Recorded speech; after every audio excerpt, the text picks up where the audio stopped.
for greatness. Know you want but can't take this. Ain't in the same conversation. Under pressure ain't breaking. I hear them calling out.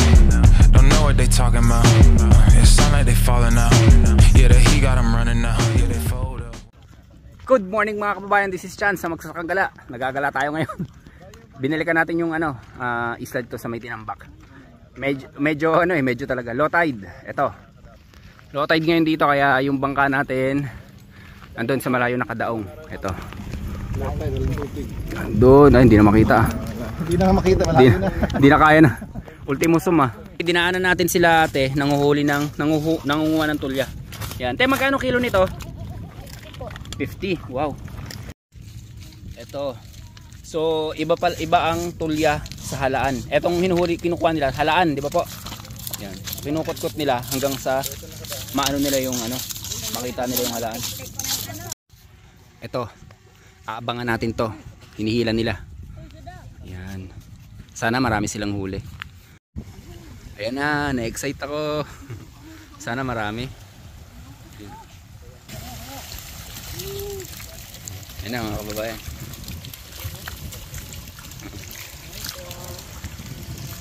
Ito masarap to sa bawan, no? Kababayan, talagang fresh yan mga kababayan. Kanina pa pala sila ng isda. Ito, una nilang huli. Yan, daming ulam, oh. Sarap niyan. Lalo sa bawan. Naku po. Touchdown tayo sa may Pinilipig dito sa isla ng Tinambak. Nandito na tayo sa bahay nila Rainier.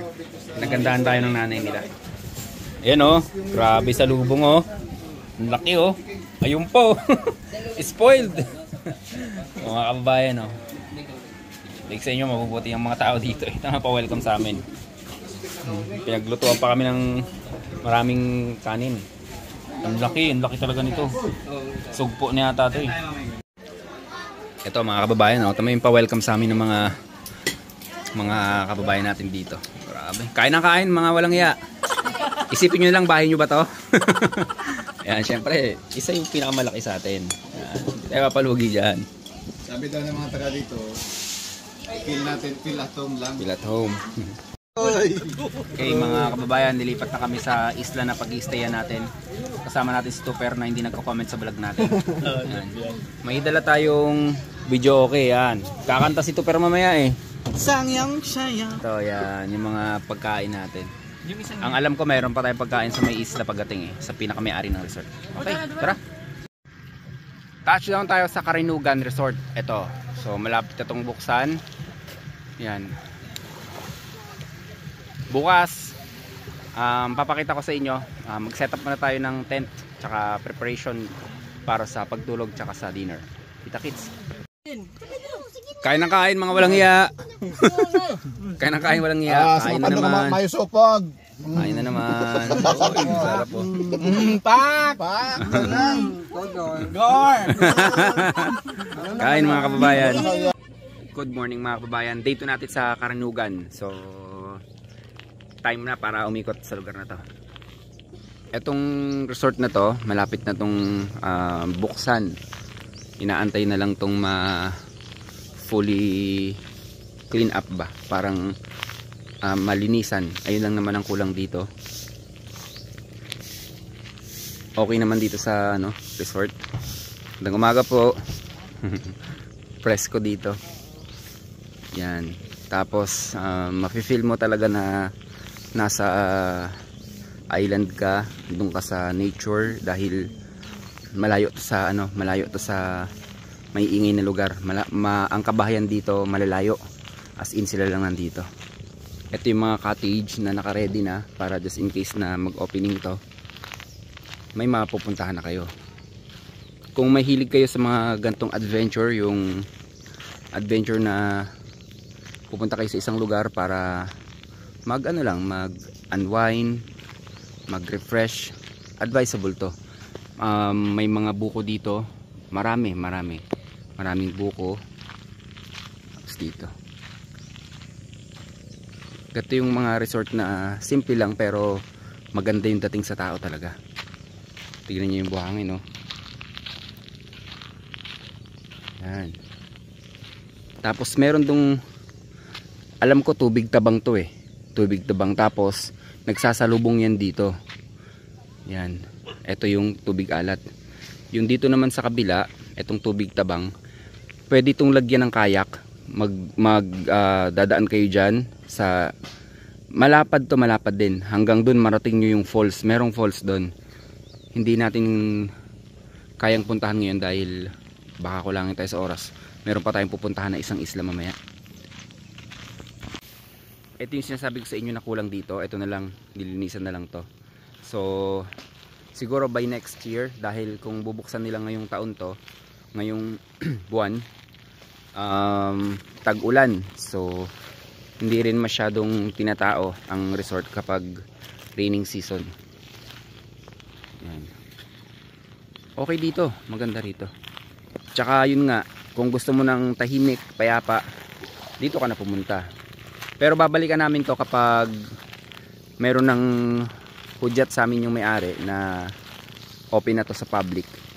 Babalikan namin to. Tapos pupuntahan natin yung, tapos magre-request tayo sa iba nating kapwa vlogger na i-promote tong lugar na to. Kasi dito sa isla, ang number 1 na hanap buhay nila dito, yung pangingisda. Eh hindi naman sa lahat ng pagkakataon ay maganda yung huli nila. Kaya naisip namin, etong mga kaibigan kong vlogger, na i-promote to nung sa gayon kahit papano meron silang another source of income pagdating nga ng mga turista. Syempre pupunta ka dito, kailangan mo ng bangka, so magkakaroon sila ng sideline, and then magkakaroon din syempre mga tourist guide, kailangan din yon. Tapos ang mga mag-a-assist sa kanila, malaking bagay para sa mga taga isla na to, na magkaroon sila ng opportunity kumita, hindi lang sa pangingisda. Maganda rito. Ito, maganda tong sandbar na to. Yan. Ito, tatanggalin lang yan. By next year, nakikita nyo tong video nito, pero by next year, mag-evolve to. Mag-evolve ba? Paano ba term doon? Hindi ko makuha yung tamang term. Gaganda. Gaganda na to. Yan. Ito yung sinasabi ko sa inyo na kapag binaybay mo to, ang labas mo nyan sa may falls. Merong falls doon. Hindi pa namin napupuntahan yon. To, konting ano lang to, konting restoration lang to sa lugar na to. Wala ka nang poproblemahin. Magiging mas maganda na to. Siguro by next year, babalikan natin to. Tapos ipopromote natin ang ipopromote para lumakas ang turista dito at magbukas ng panibagong opportunity sa mga nakatira dito. Kasi kung aasa lang sila sa biyaya ng dagat, hindi kasi palaging may huli, kaya mahirap para sa kanila. Malaking bagay sa kanila yun yung pagpasyal nyo dito. Malaking bagay yun. Gandun.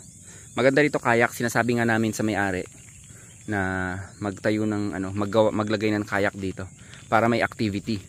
Tapos sa kanila din yan, itong nyogan, koprahan nila yan. Sa may-ari din yan. Ayan. Ito ang almusal namin ngayon sa isla. Ginataang kamote. Sarap yan. Sa mga nakaranas nito, nako, mamimiss nyo to. Mamimiss nyo itong pagkain na to. Okay, kain muna tayo. Magkakaroon pa to ng part 2. Kasi kung pagsasamahin natin to, itong video na to, tsaka yung pagpunta natin sa island, siguro mahaba. Masyadong kukonsumo na ng oras nyo. Siguro dito ko na muna tatapusin yung video. Paantay na lang po ng part 2 natin. Mas exciting yon. Marami pa kaming ipapakita sa inyo na island sa kabilang bayan na yon, sa Siruma na yon. Pupunta namin mamaya. Ingat kayo palagi and stay healthy. Ako si Chance at ako magsasakang gala. Fight come, yeah, they messed up, I'm the right one. In their eyes, they ain't got that dog in them. Yeah, if one jump, then we all get them. You don't want it as bad as me. Yeah, it's clear, it ain't hard to see. All this greatness inside of me. All this greatness inside of me. Soon as I walk in, they know it get real. Show you some patience, it ain't about your feels. Messed up against me, that ain't a good deal. I got the power, yeah, I got the... Never too late, we can turn around. No matter the deficit, we ain't down.